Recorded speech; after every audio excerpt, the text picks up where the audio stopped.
माई भारत में आपका स्वागत है। हम इस वक्त भारत माता मंदिर में हैं, जहां पर हमारे साथ बनारस वाले मिश्रा जी यानी हरीश मिश्रा जी हैं, जो शहर उत्तरी से विधानसभा चुनाव के लिए प्रत्याशी हैं।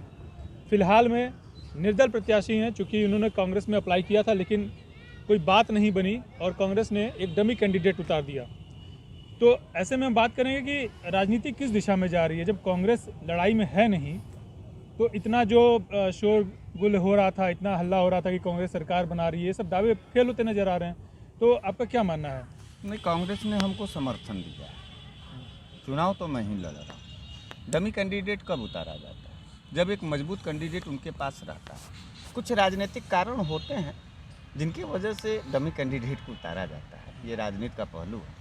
मैं कांग्रेस के शीर्ष नेतृत्व को बहुत धन्यवाद देना चाहता हूँ कि उन्होंने मुझे समर्थन दे करके और ज़्यादा मजबूत किया, क्योंकि कांग्रेस अब जब एकदम लड़ाई से बाहर हो जाएगी तो हमारे यहाँ भाजपा, सपा और मैं पर्सनल, मेरा एक चेहरा है जो त्रिकोणीय लड़ाई बनाएगा। और जब जब आमने सामने की लड़ाई हुई है बनारस में सपा भाजपा की, तब तब भाजपा, ये रिकॉर्ड है, भाजपा जीती है। तो भाजपा को रोकने के लिए मैं ही एक ऐसा विकल्प हूँ उत्तरी में जो मैं कुछ कारगर साबित हो सकता हूँ। भाजपा के कुशासन को खत्म कर सकता हूँ बनारस में। इसको हम अप्रत्यक्ष रूप से गठबंधन मान सकते हैं, जो ऑन पेपर ना हो लेकिन ये हो कि हाँ भाई, आपके जहाँ मजबूत प्रत्याशी हैं, हम अपने प्रत्याशी को नहीं उतारेंगे, हम डमी कैंडिडेट दे देंगे ताकि सपा का जो प्रत्याशी है वो जीत जाए, सरकार यूपी में बनाए।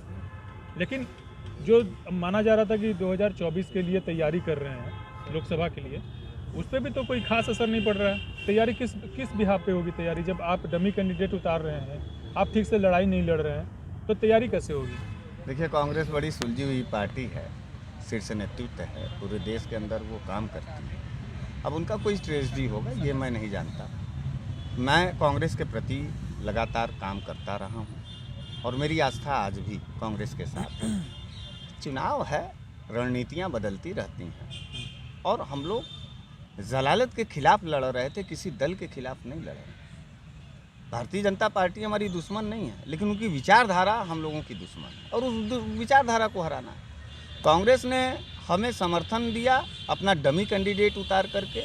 इसका यह मतलब है कि कांग्रेस के निगाह में मैं कहीं ना कहीं था और मुझे हो सकता है संगठन की कोई मजबूरी रही हो कांग्रेस के सामने मुझे लेकर के, इसलिए उन्होंने डमी कैंडिडेट उतारा है। और मैं भी अभी शीर्ष नेतृत्व से नहीं बात कर पाया हूँ, तो मैं यहाँ तक प्लस हूँ। मुझे जहाँ तक दिखाई दे रहा है मैं प्लस हूँ और मैं और मजबूती से इस चुनाव में मेरी पकड़ जो है और ज़्यादा मजबूती हुई। तो ये गठबंधन है या नहीं है, ये तो बहन प्रियंका गांधी जी और भाई अखिलेश यादव जी बताएंगे, क्योंकि मैं विपक्ष पे हमला नहीं करता। अब मेरे साथ कुछ भी हो जाएगा, मैं विपक्ष पे हमला नहीं कर सकता, क्योंकि मेरा जो विपक्ष है वो भारतीय जनता पार्टी है। तो हम भारतीय जनता पार्टी के खिलाफ लड़ रहे हैं। हो सकता है कि समाजवादी पार्टी भी मुझे समर्थन दे दे। तो लड़ाई बड़ा गड़बड़ है। अभी सपा से कौन लड़ रहा है? सपा से अब कौन लड़ेगा? किसका फिगर है, कौन ऐसा चेहरा ना दे दे कांग्रेस की तरह कि सीधे सीधे लड़ने लगे हम भारतीय जनता पार्टी और सीधे बनारस वाली इंडिविजुअल हम लड़ने लगे, बनारस वाले मिश्रा जी। तो गणित फंस चुका है और खेल बड़ा होगा। इंडिविजुअल की बात कर रहे हैं तो हम आपसे एक इंडिविजुअल सवाल पूछते हैं। आपको हम एक कांग्रेस का लीडर मान के हम नहीं पूछ रहे। हाँ। हमारा पूछने का मकसद ये है कि अभी हिजाब को लेकर के काफ़ी माहौल गर्म है। आपका क्या मानना है? क्या, देखिए, हर कोई स्वतंत्र है, कोई भी ड्रेस पहन के कहीं भी आ जा सकता है। आप भी कुर्ता पजामा पहन के राजनीति में हैं। हिजाब जो है स्कूल में कहाँ तक अलाउ करना चाहिए? क्योंकि एक स्कूल में हमेशा से एक ड्रेस कोड रहा है और भविष्य में भी रहेगा, तो वहाँ पे हिजाब का क्या काम है? आप इसको किस तरीके से देखते हैं? आपका क्या नज़रिया हिजाब को लेकर के? देखिए, आपने बहुत बढ़िया सवाल किया। हिजाब पर ही सवाल क्यों? मैं सेकुलर आदमी हूँ। मैं भीमराव अंबेडकर साहब को मानता हूँ, संविधान को मानता हूँ, समानता को। हिजाब के साथ साथ देश के अंदर दुपट्टा के खिलाफ क्यों नहीं हुआ आंदोलन? देश में घूंघट के खिलाफ क्यों नहीं हुआ आंदोलन? देश में वो जो क्रिश्चियन पहनती हैं, उसको एम से कोई नाम है उसका, मैं नहीं जानता, वो स्कार्फ पर क्यों नहीं? सिखों का जो पगड़ी है उस पर क्यों नहीं? कटार लेकर के उनके बच्चे जाते हैं पंजाबी लोग विद्यालय में पढ़ने, उस पर क्यों नहीं? खाली हिजाब। कहीं ना कहीं से गंदी मानसिकता नहीं है। नहीं, देखिए यहाँ पे मैं आपको रोकना चाहूँगा। जो आप दुपट्टे की बात कर रहे हैं, दुपट्टा तो आपके सुरक्षा के लिए है, मैं चेहरे बता को रहा हूँ। धूप से या फिर अन्य चीज़ों से बचाने के लिए है, तो मगर हिजाब स्कूल क्या? में नहीं, स्कूल में जाने के बाद तो दुपट्टा हट हाँ, जाता है, ऐसा नहीं है कि बांध के, दूसरी लेकिन बात। हिजाब पहन के आप स्कूल में कक्षा कर रहे हैं, तो इससे कहीं ना कहीं भेदभाव नहीं आपको समझ में आ रहा है उसके कि लिए दंगा। अगर 50 अगर बच्चे हैं एक क्लास में, उसमें 5 अगर ऐसे हैं जो हिजाब पहन के बैठे हैं, और ऐसा भी नहीं कि सारी मुस्लिम लड़कियां, जो सारी मुस्लिम छात्राएं हैं वो हिजाब पहन के बैठे हैं, एक दो ही सिर्फ हिजाब पहन के क्यों? देखिए एक बात हम आपको बताएं, निजी स्वतंत्रता का मामला है। बच्ची नारा लगा रही थी, उसके भावनाओं को आपने रीड किया? क्या रीड किया? बताइए, आप बताइए। क्यों रीड, क्यों वो हिजाब पहनकर आई और लगी? जब जय श्री राम का नारा लगा तो वो भी अल्लाह अकबर, क्योंकि इस देश के अंदर अम्बेडकर हैं लेकिन संविधान के अल्लाह आधार अकबर का नारा जो लगा, रोका तो नहीं गया, मना तो नहीं किया पर। गया। तो जय श्री राम का भी नारा लगा तो किसने हाँ, रोका? किसी ने किसने नहीं रोका? तो मुद्दा ये नहीं है, तो मुद्दा मामला हिजाब सुनिए है। मेरी बात सुनिए। हिजाब निजी मामला है, जिसको पहनना रहेगा पहनेगा। आप देखिए पहने, एक कक्षा में क्यों, स्कूल में क्यों? भैया एक चीज, एक नाम है पर्दा। पुराने जमाने में लोग कहे थे कि घर का पर्दा कभी उतारना नहीं चाहिए। आपका मन है आप नंगा हो लीजिए, कोई दिक्कत नहीं है, आप बहस करिए हिजाब पर, बेहतरीन चीज़ है, लेकिन भावनाओं को समझिए। पर्दा, लोग पुराने बुजुर्गों ने कहा था कि भोजन पर्दे के अंदर होना चाहिए। और कक्षा में बिकनी पहनना चाहिए। सुनिए, बहन प्रियंका जी ने बोला बिकनी भी बहन- पहन सकते हैं। बहन बेटियां पर्दे के अंदर होना चाहिए। सोना चांदी गहना रुपया पर्दे के अंदर होना चाहिए। देखिए, बहन बेटियां अगर पर्दे में देखिए हैं तो समाज दिक्कत क्या है? अभी जब किसी महिला के ऊपर अभद्र टिप्पणी होती है तो आप कहते हैं कि वो फ्री है, कुछ भी पहने। अभी आप पर्दा प्रथा की बात कर रहे हैं, पर्दा प्रथा खत्म हुए ज़माना हो गया। सबको अपना अपना अधिकार है, जो चाहे पर्दे में रहे, जो चाहे पर्दे के बाहर रहे। अभी आप ठीक है। स्वतंत्रता के मामले पर हिजाब पर विरोध कर रहे हैं, कल को मेरे टीका पर विरोध करेंगे कि नहीं करेंगे? बिल्कुल। आपका मन बढ़ेगा।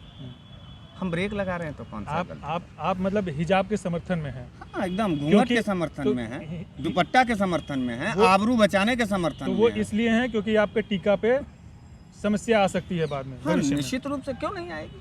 क्या समस्या आएगी? क्यों? जैसे उसमें कोई आया अल्लाह अकबर कर करके जो है, मेरा बच्चा अगर टीका लगा के जा रहा है पढ़ने और लोगों ने अल्लाह अकबर कर दिया, क्योंकि आप भी तो जय श्री राम कह रहे हैं, तो ये सांप्रदायिकता माहौल नहीं हो जाएगा? मेरा बच्चा मारा गया तब आप लोगों के इस हिजाब और दुपट्टा के चक्कर में मेरा बच्चा मारा जाएगा, तो ना तो मैं टीका का हुआ, ना तो मैं हिजाब का हुआ, मैं तो मनकड़ का और कब्रिस्तान का हो गया। तो फिर ड्रेस कोड खत्म कर देना चाहिए, फिर धोती कुर्ता पहन के जाए, कोई कुर्ता पजामा, तो कोई जींस पहन के आए। कॉलेजों में कॉलेज में तो फ्री है। हाँ, तो कॉलेज की बात हो रही है। नहीं, बात स्कूल की हो रही है, नहीं। जहाँ पे ड्रेस कोड है।